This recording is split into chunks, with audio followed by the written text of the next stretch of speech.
അസ്സലാമു അലൈക്കും വറഹ്മത്തുള്ളാഹി തആല വബറകാതുഹു. ഹാദിയക്ക് സസ്പെൻഷൻ. അതെ, മറ്റുള്ളവരുടെ ജീവിതം തകർക്കുന്നതിലും കുളമാക്കുന്നതിലും മുഖ്യ പങ്ക് വഹിക്കുന്ന ഹാദിയക്ക് സസ്പെൻഷൻ. കോളേജിൽ നിന്ന് ഹാദിയയെ പുറത്താക്കുകയാണ്. പലതവണ അവൾ കേണപേക്ഷിച്ചു. ഇല്ല, ഇനി ഞാൻ ചെയ്യൂല, എൻ്റെ അടുത്തുനിന്ന് പറ്റിപ്പോയതാണ്, ഞാൻ ചെയ്യൂല. ആഹാ, ഒരു പ്രാവശ്യമല്ല 2 പ്രാവശ്യമായി. ഇത് ഒരിക്കലും ഇനി നടക്കൂല. ഹാദിയ, എടുക്കാനുള്ളതൊക്കെ എടുത്തോ. ഇനി ഒരിക്കലും നീ രക്ഷിതാവിനെ കൂട്ടിയല്ലാതെ 2 മാസത്തിന് ശേഷം നീ ക്ലാസ്സിലേക്ക് വന്നാൽ മതി. 2 മാസത്തിന് നിന്നെ സസ്പെൻഡ് ചെയ്തിരിക്കുന്നു. ഉസ്താദെ പ്ലീസ്, ഉസ്താദെ പ്ലീസ്, ഞാൻ ചെയ്യൂല. അത് പറഞ്ഞിട്ടൊന്നും കാര്യമില്ല. പിന്നെ ഇനി കൂടുതൽ എന്നോട് പറഞ്ഞിട്ട് കാര്യമില്ല. പ്രിൻസിപ്പൾ എന്നുള്ള രീതിയിൽ എനിക്ക് ഇതൊക്കെ ചെയ്യാൻ കഴിയുള്ളൂ. പിന്നെ ഇനി നിനക്ക് മാപ്പ് അർഹിക്കണമെന്നുണ്ടെങ്കിൽ ഇതിനെതിരെ പരാതി കൊടുത്താൽ എനിക്ക് പരാതി തന്ന ആളെ പോയി കണ്ടുമുട്ട്, എന്നിട്ട് മതി ബാക്കി. ഞാൻ എൻ്റെ ദൗത്യം നിർവഹിച്ചു കഴിഞ്ഞു. സസ്പെൻഷൻ. ഇതൊക്കെയാണോ നിങ്ങൾ കോളേജിൽ പഠിക്കുന്നത്? ഇതാണ് നിങ്ങൾ മദ്രസയിൽ പഠിക്കുന്നത്? മദ്രസയിൽ നാം പഠിക്കുന്നത് എന്താ?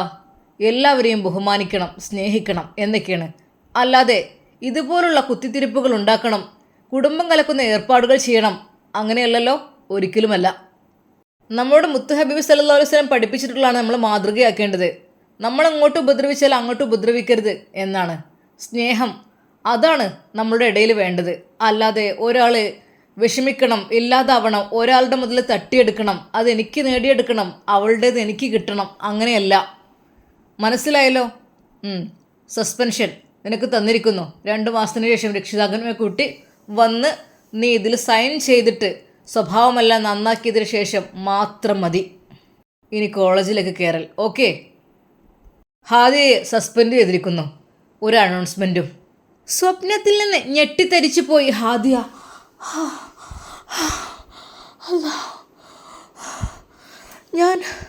ഞാൻ കണ്ടത് സ്വപ്നമായിരുന്നോ? ഷെഫീഖ് ഉസ്താദ് വടിയുമായി എൻ്റെ മുമ്പിൽ വന്ന് പറഞ്ഞത്. അല്ലാ, ഇല്ല, ഉറപ്പാണ് ഇന്നത് സംഭവിക്കാൻ പോകുന്നു. എന്തൊക്കെയോ നടന്നിട്ടുണ്ട്. അതെ, ഷെഫീഖ് ഉസ്താദ് എല്ലാം അറിഞ്ഞിട്ടുണ്ട്. ഞാൻ അയച്ച മെസ്സേജ് അതൊക്കെ ഷെഫീഖ് ഉസ്താദ് കണ്ടിട്ടുണ്ട്. അതെ, ഇന്നാണ് അതിൻ്റെ വിധി പ്രഖ്യാപിക്കുന്നത്. പഠിച്ചോനെ, ഞാൻ എന്ത് ചെയ്യും? എൻ്റെ ഉമ്മ ഉപ്പ അവർ പറഞ്ഞ ആലോചനകൾക്കും ഒന്നിനും ഞാൻ നിൽക്കാതെ അതെ ആ കോളേജിനോട് അതിൽ തന്നെ തുടർന്ന് നിന്നു.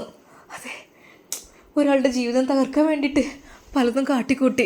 ഫേക്ക് ഐ ഡിയിൽ നിന്ന് മെസ്സേജ് അയക്കുന്നു, ഇൻസ്റ്റഗ്രാമിൽ നിന്ന് ഫേക്ക് ഐ ഡിയിൽ നിന്ന് സിമ്മും മാറ്റിയിട്ട് വേറെ നമ്പറിൽ നിന്ന് എന്തൊക്കെയോ മെസ്സേജ്. ഉസ്താദിൻ്റെ ഫോൺ വാങ്ങി ഇങ്ങോട്ട് മെസ്സേജ്. താൻ ചെയ്ത തെറ്റുകുറ്റങ്ങളെല്ലാം അവൾക്ക് ഒരു കുറ്റബോധമായി തുടരുകയാണ്. അതാ ഹാദിയ ശരിക്കും വിയർത്തു പോയി. മോളെ ഹാദിയ, ഈ ഏത് കോളേജിലടി പഠിക്കണത്? ഈ വലിയ ഇസ്ലാമിക കോളേജിലൊക്കെ പഠിക്കുന്നുണ്ടല്ലോ. എന്നിട്ടിപ്പോൾ എന്താ? സുബിഹ് തെറ്റിക്കാതെ എണീക്കുന്നുണ്ടോ? ഡിസെങ്കിലും എന്നും സുബിഹ് തെറ്റിച്ച് എണീക്കും. എന്ത് കാര്യത്തിന് അവിടെ കൊണ്ടാക്കിയതുള്ളേ? ഇവിടെ വല്ല പാർലർ കോളേജിലും കൊണ്ടാക്കിക്കൂടെ? അവിടെ ആകുമ്പോൾ പിന്നെ ആ കുഴപ്പമൊന്നും ഉണ്ടാവില്ല. ഹിന്ദു മുസ്ലിം ഇടപഴകി തട്ടിടാതെ ഹിന്ദു ഏതാ മുസ്ലിം ഏതാ ക്രിസ്ത്യൻ ഏതാ എന്നൊക്കെ അറിയാത്ത രീതിയിൽ അങ്ങനെ ആണുങ്ങളും പെണ്ണുങ്ങളും ഇടപഴകി നടക്കുന്ന കോളേജ് ഓൾക്ക് നടക്കുള്ളൂ. ഇത് ഓളിപ്പോൾ എന്താ നല്ലൊരു കോളേജ് കൊണ്ടാക്കിക്കണം. പർദ്ദയും മഫ്തിയും ഒക്കെ ഇട്ടാ പോകല്. സുബി ഒന്ന് നേരത്തെ തിരിച്ച് നിസ്കരിച്ചെങ്കല്ലേ ഒരു മനുഷ്യൻ മുസ്ലിം ആവുള്ളൂ. അല്ലാതെ ഇപ്പോൾ എത്ര ഇപ്പോൾ മൊക്കനെ കുത്തി പോയിട്ട് ഇപ്പം എന്താ? ഒരു ദിവസം കുട്ടി നേരത്തെ നീച്ചൂല. എന്നും തന്നെ സ്ഥിതി. സൂര്യ ഉദിച്ച് കാണുകൊണ്ട് നീച്ചരും. ചായയും കഴിയും കുടിച്ച് കുളിയും കഴിഞ്ഞാൽ ഒറ്റ പോക്കാം. ഒരു ദീനീച്ചിട്ട എന്നുള്ള കാര്യമില്ല. ദീനീച്ചിട്ട ഇപ്പം എന്തിനാണ്? മനുഷ്യന്മാർ നന്നാൻ വേണ്ടിയിട്ടാണ്. അതുമല്ല, ഇപ്പം എന്ത് കാര്യത്തിന് അവിടെ കൊണ്ടുപോയി ചേർത്തിക്കണാവോ ഇവിടെ വാപ്പ. നന്നായിക്കോട്ടെ എന്ന് വിചാരിച്ചിട്ടേക്കും പറ്റ കേടെ നിൽക്കണം ഇപ്പോൾ കുട്ടി. ഉമ്മയുടെ പതിവിൽ പോലുള്ള ആ ഒരു വാക്കുകൾ അവളുടെ ചെവിയിലേക്ക് അലയടിക്കുന്നു. അവൾ മാളികയുടെ മുകളിൽ നിന്ന് ഇറങ്ങി വന്നു. ഓ, നീച്ചോ? എന്നത് പാട്ടാണ് പണി എനിക്കുള്ളൂ. ഞാൻ ഇനി പറയില്ല. ഇനി എൻ്റെ ഇഷ്ടം പോലെ എന്താ വെച്ചാൽ കാട്ടിക്കോ. ഒരു പങ്കെട്ട് കൊടുന്നാൽ അതും എനിക്ക് പറ്റൂല. ഒന്നിനും നിൽക്കൂല. എൻ്റെ മട്ടം പോലെ എന്താ വെച്ചാൽ കാട്ടിക്കോ. മനുഷ്യനെ എന്നും തന്നെ പറച്ചിൽ. ഒന്നുമില്ല, ഇതൊരു ഇസ്ലാമിയ കോളേജ് പഠിച്ചിരുന്ന കുട്ടിയാണ്. അവിടെ എന്തോരം നല്ല മട്ടത്തിലുള്ള പഠനവും കാര്യങ്ങളാണ് പഠിച്ചവർക്ക്. ഇത് എന്ത് കാര്യത്തിനാണ് ഇപ്പോൾ അവിടേക്ക് പോണത്? അവിടെ നിസ്കരിച്ചാനും അതാളൊന്നും പഠിപ്പിച്ചിരുന്ന ഇപ്പം ഉണ്ടാവില്ലല്ലോ. അതൊക്കെ ചെറുപ്പത്തിൽ പഠിപ്പിച്ചിരുന്ന സമയമായില്ലേ. ഏതായാലും വല്ലാത്തൊരു പുതുമന്നെ. ഉമ്മ നിങ്ങളൊന്ന് മിണ്ടാതിക്ക്. എന്താടി എനിക്കൊരു കരച്ചില്? ഒന്നുമില്ല. എന്താ എന്താ പറ്റിയത്? അവൾ പെട്ടെന്ന് വാഷ്റൂമിലേക്ക് പോയി. അതെ, ഇന്നത് നടക്കും, ഉറപ്പാണ്. അത് ഷിസ്താദ് എന്തായാലും പറഞ്ഞിരിക്കും, ഉറപ്പുണ്ട്. ഷെഫീഖ് ഉസ്താദ് എന്നെ സസ്പെൻഡ് ചെയ്യും. റബ്ബേ, ഞാൻ എന്താ ചെയ്യുക? അവൾ ബാത്റൂമിൽ നിന്ന് ഇറങ്ങുവാൻ തന്നെ ഒരുപാട് ടൈം എടുത്തു. എന്താടി ഇങ്ങനെ മുഖം കൂർപ്പിച്ചിരിക്കണത്? ഉമ്മയുടെ ചോദ്യം. ഒന്നുമില്ല. എന്താ ജി ഏതായാലും കല്യാണത്തിനൊന്നും സമ്മതിക്കണമില്ല. ഓരോരുത്തരൊരു കാണാൻ വരുന്നേ വിളിച്ചു വെക്കണ്. ഉമ്മ ഇഷ്ടമില്ലാത്തതിന് ഇങ്ങനെ കല്യാണം കഴിക്കുക. എൻ്റെ മനസ്സിൽ ചില സ്വപ്നങ്ങളൊക്കെ ഉണ്ടായിരുന്നു, അതൊന്നും നടന്നില്ല. പിന്നെ ഇഷ്ടമില്ലാത്തവർ ഇങ്ങനെ കല്യാണം കഴിക്കാൻ നിൽക്കുന്നത് എങ്ങനെ? എടി പെണ്ണേ, ഞാൻ ആദ്യം തന്നെ പറഞ്ഞുതരാം. ഇഞ്ഞേ മൂത്ത് നരച്ചു പോയാലേ ആർക്കും പറ്റൂല. എൻ്റെ പൊന്നാരമ്മ നിങ്ങളൊന്നും മിണ്ടാതിരിക്കേ. അല്ലെങ്കിൽ ഞങ്ങൾ പറഞ്ഞൊന്നും എടുക്കൂലല്ലോ. സത്യം പറഞ്ഞാൽ അവൾക്കന്ന് സ്കൂളിലേക്ക് പോകാൻ തന്നെ ഭയമായിരുന്നു. അതെ, അവൾ കണ്ട ആ ഒരു സ്വപ്നം അതേ തന്നെ സസ്പെൻഡ് ചെയ്തിരിക്കുന്നു ആ സ്കൂളിൽ നിന്ന്. എന്നെ ഷെഫീഖ് ഉസ്താദ് ശരിക്കും വിളിച്ചു. ഹാദിയ, മറ്റുള്ളവരുടെ ജീവിതത്തിൽ ഇടപെട്ട് ഇതുപോലുള്ള പ്രവൃത്തികളൊക്കെ ചെയ്യുന്നത് ഒരിക്കൽ പോലും ഈ ഒരു കോളേജിന് അലൗഡല്ല. ഈ കോളേജിന് ചില നിയമങ്ങളും കാര്യങ്ങളൊക്കെ ഉണ്ട്. അതിനപ്പുറത്തേക്കായിട്ട് എന്തെങ്കിലും ചെയ്തു കഴിഞ്ഞാൽ കോളേജിൻ്റെ നിയമപ്രകാരം ഉറപ്പായിട്ടും ഈ കോളേജിൽ നിന്ന് സസ്പെൻഡ് ചെയ്യലാണ് ഇവിടുത്തെ നിയമം. അല്ലാതെ ഇങ്ങനത്തുള്ള ക്രിമിനൽസ് ഇവിടെ വെച്ചുകൊണ്ടിരുന്നാൽ കോളേജിനതൊരു ദോഷപ്പേരായി മാറും. അതുമാത്രമല്ല, മറ്റു കുട്ടികൾക്കൊക്കെ പഠിക്കാനും എല്ലാത്തിനും ഒരു ബുദ്ധിമുട്ടായി മാറും. നീ എന്ത് പണിയാണ് ഈ കാണിച്ചത്? നീ അയച്ച മെസ്സേജ് ആണല്ലോ ഇത്, ഒന്ന് വായിച്ചു നോക്കിക്കേ. അതെ, താൻ അയച്ച മെസ്സേജ്. റബ്ബേ പഠിച്ചോനെ, എന്തൊക്കെയാണ് ഇതിൽ? പല പ്രാവശ്യം ഐഷു എൻ്റെ കൂടെ കറങ്ങിയതല്ലേ, ഇനിയെങ്കിലും ഒന്ന് വാടി. അവൾക്കത് ഷെഫീഖ് ഉസ്താദ് കാണിച്ചു കൊടുക്കുന്നു. അവൾ അത് പകുതി വായിച്ച് പൊട്ടിക്കരഞ്ഞു. ഉസ്താദേ, എന്നോട് ക്ഷമിക്കണം, ഞാൻ അറിയാതെ തെറ്റ് ചെയ്താൽ ശിക്ഷ അനുഭവിക്കൽ നിർബന്ധമാണ്. അതാണ് ഈ സ്ഥാപനത്തിൻ്റെ നിയമം. അതെ, നിന്നെ ചേർത്താൻ നിൻ്റെ ബാപ്പ കൊണ്ടുവന്നപ്പോൾ ചില നോട്ടീസുകൾ നിൻ്റെ മുമ്പിൽ തന്നിരുന്നല്ലോ. രക്ഷിതാക്കൾക്ക് വായിക്കാൻ വേറെ, കുട്ടികൾക്ക് വായിക്കാൻ വേറെ. സ്ഥാപനത്തിൻ്റെ ചില നിയമങ്ങളും കാര്യങ്ങളുമെല്ലാം അടിവരയിട്ടുകൊണ്ട് അതിലെഴുതിയിരുന്നു. നിനക്കുള്ള പേജിൽ അത് ഒരാൾക്ക് ഉപദ്രവമേൽപ്പിക്കുകയോ ഒരാളെ ജീവിതത്തിൽ ഇടപെടുകയോ കളിക്കുകയോ അല്ലെങ്കിൽ അവരെ ബുദ്ധിമുട്ടാക്കുകയോ ചെയ്യുന്ന രീതിയിലുള്ള ഒരു പ്രവൃത്തിയും ഉണ്ടായിക്കഴിഞ്ഞാൽ കോളേജിൽ നിന്ന് ഇടംബലം നോക്കാതെ സസ്പെൻഡ് ചെയ്തിരിക്കും. പിന്നീട് ചില മാനദണ്ഡങ്ങളൊക്കെ ഉൾപ്പെടുത്തിക്കൊണ്ട് 2 മാസത്തിന് ശേഷം മാത്രം രക്ഷിതാവിനെയും കൂട്ടി എല്ലാത്തിലും സൈൻ ചെയ്തതിന് ശേഷം മാത്രമേ കോളേജിൽ തുടർ പഠനം സാധ്യമാവുകയുള്ളൂ. അല്ലെങ്കിൽ ഒഴിവാക്കിയിരിക്കും, ഡിസ്മിസ് ചെയ്തിരിക്കും. ഓക്കെ, മനസ്സിലായല്ലോ? അതെ, ഇന്നാ ദിവസമാണ് എനിക്ക് സസ്പെൻഷൻ കിട്ടുന്ന ദിവസമാണെന്ന് അവൾക്ക് ആലോചിക്കാൻ കൂടി കഴിഞ്ഞില്ല. അതെ, തൻ്റെ കോഴ്സ് പൂർത്തിയാക്കാൻ ഇനിയുമുണ്ട്. വെറുതെ എന്താ ഇനിയിപ്പോൾ ഈ സമയത്ത് എവിടെ സീറ്റ് കിട്ടാനാ? എവിടെയും കിട്ടൂല. അവൾക്ക് ആലോചിക്കാൻ കൂടി കഴിയുന്നില്ലായിരുന്നു. താൻ ചെയ്ത തെറ്റുകൾ ഓർത്ത് അവൾ വിങ്ങി പൊട്ടിക്കരഞ്ഞു. എൻ്റെ റബ്ബേ, എൻ്റെ ഒരു അഹങ്കാരം കൊണ്ടാണ്. അതെ, എനിക്ക് എന്തത് ജീവിച്ചു പോയിക്കോട്ടെ ചമതീനു. എൻ്റെ റബ്ബേ, ഇത്രയ്ക്കും വലിയ ശിക്ഷ കിട്ടുമെന്ന് ഒരിക്കലും വിചാരിച്ചില്ല. അവൾ പൊട്ടിക്കരഞ്ഞു. ഉമ്മ വിളിച്ചു. ഹാദിയ, അനക്ക് ചായ എടുക്കാൻ വരാനായില്ലേ? അവളത് ഭക്ഷണത്തിൻ്റെ മുമ്പിൽ വന്നിരുന്നു. ശോകമുഖമായിരിക്കുന്ന ഉമ്മ അവളോട് ചോദിച്ചു. അല്ല ഹാദിയ, എന്നു കുളിച്ച് പിന്നെ പായലാണല്ലോ, ഇന്നിപ്പോൾ എന്താ സ്കൂൾക്കൊന്നും പോണ കൂട്ടൊന്നുമില്ലേ? അധിക ദിവസവും അവൾ കാറിലാണ് പോകാറുള്ളത്. അന്ന് എന്ത് ചെയ്യണമെന്ന് അവൾക്ക് അറിയുന്നില്ല. വേഗം ഭക്ഷണം കഴിച്ച് പൊയ്ക്ക് കുട്ടി. വേണോ വേണ്ടെന്ന് വിചാരിച്ച് ഉമ്മ ഉണ്ടാക്കിയ ആ ഒരു മുട്ടക്കറിയും ദോശയും കുറച്ച് കഴിച്ച് അവൾ അവിടെ നിന്നിറങ്ങി. കാർ സ്റ്റാർട്ട് ചെയ്തു. ശ്രദ്ധിച്ച് പോയിക്കൊണ്ടിട്ടോ, എനിക്ക് കുറച്ച് ഓവർ സ്പീഡാണ്. ഉമ്മയുടെ പതിവിലുള്ള ആ ഒരു വിളിച്ചു പറയൽ. അന്നും ഓരോ അപകടം ഇങ്ങനെ കേൾക്കണതാണ്. നമ്മളെ ഭാഗം ശ്രദ്ധിക്കുക. പിന്നെ ഇപ്പോൾ പഠിച്ചവൻ്റെ വിധി. എന്നാലും നമ്മൾ കരുതണം. എനിക്ക് കുറച്ച് സ്പീഡാണെന്ന് എൻ്റെ ബാപ്പ എപ്പോഴും പറയുന്നുണ്ട്. ഒന്നാണ് കുറച്ചുകൂടെ, എവിടേക്ക് ഈ ധൃതി പിടിച്ചിങ്ങനെ പോണത്? അല്ലേ കുറച്ച് നേരത്തെ ഇറങ്ങുക പെരീന്ന്, അങ്ങനെ ആയാലും കുഴപ്പമില്ല. ഇത് നേരം വൈകിക്കാണ്ടുണ്ട് ഇറങ്ങുള്ളൂ, സ്പീഡിലാണ് പോകും. ഉമ്മ മതി, ഇനിയിപ്പോൾ ചിലപ്പോൾ സ്കൂൾക്കൊന്നും പോകേണ്ടി വരില്ല. അതെന്താ കുട്ടി അങ്ങനെ പറയുള്ളൂ?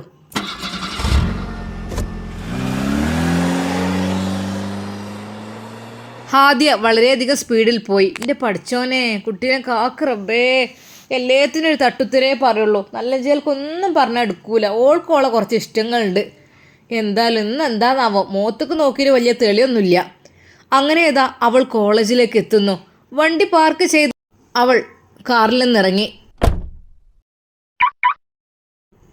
ബാഗുമെടുത്ത് അവൾ തിരിഞ്ഞു നോക്കിയപ്പോൾ കണ്ടത് തന്നെ മാത്രം നോക്കി നിൽക്കുന്ന ആഷി ഉസ്താദിനെയായിരുന്നു.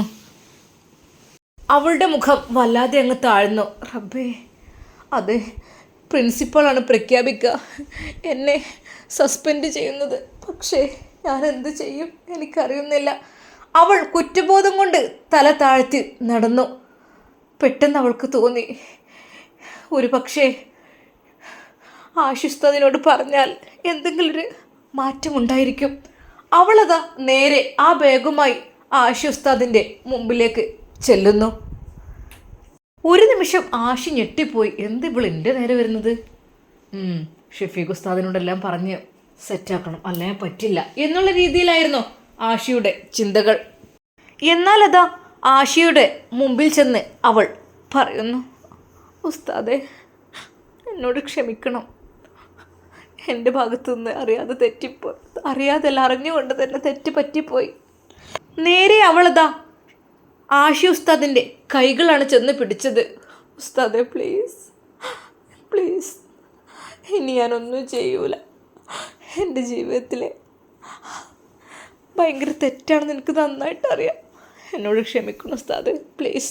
ഉസ്താദിൻ്റെ കൈ പിടിച്ചുകൊണ്ട് അതാ അവൾ അത് പറയുമ്പോൾ ഒരു നിമിഷം ആഷിയുടെ മനസ്സ് എന്തോ ആയി. ഹാദിയ, കയ്യിൽ നിന്ന് വിട്, എന്ത് നീ ചെയ്യുന്നത്? ഉസ്താദെ പ്ലീസ്, നിങ്ങൾ എനിക്ക് പൊരുത്തപ്പെട്ട് തരണം.